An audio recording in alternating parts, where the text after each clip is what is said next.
இந்த academic year 26-27ல உங்க child படிக்கிற சிபிஎஸ்இ சிஸ்டம் கம்ப்ளீட் சேஞ்ச் ஆக போகுது. இது ஜஸ்ட் சிலபஸ் சேஞ்ச் கிடையாது, complete education system shift. Hi, this is Deivanai Jothimani, certified career consultant and a parenting mentor, guided n number of students and parents for the past 10 years.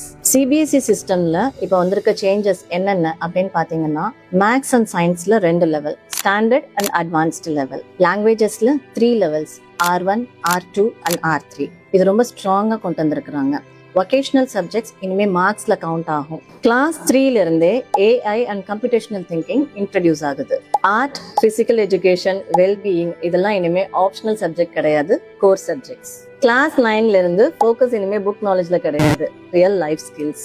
Last மினிட்ல படிச்சா போதும் அப்படிங்கறதுலாம் இனிமே கிடையாது. Projects, internal assessment, continuous evaluation இது எல்லாமே இனிமே final மார்க்ஸ்ல add ஆகும். சிம்பிளா சொல்லணும்னா சிபிஎஸ்இ இப்போ மார்க்ஸ் ரெடி ஸ்டூடெண்ட்ஸ் இல்ல, ஃபியூச்சர் ரெடி ஸ்டூடெண்ட்ஸ் கிரியேட் பண்ணுது. இந்த சேஞ்சஸை பேரண்ட்ஸ் இயர்லியா புரிஞ்சுக்கிட்டாதான் உங்களோட சைல்டுக்கு அது அட்வான்டேஜா இருக்கும். கமெண்ட்ல சிபிஎஸ்இன்னு டைப் பண்ணுங்க. இதுல இருக்க எல்லா டாபிக்ஸையும் நான் நெக்ஸ்ட் வீடியோஸ்ல டீடைலா எக்ஸ்பிளைன் பண்றேன்.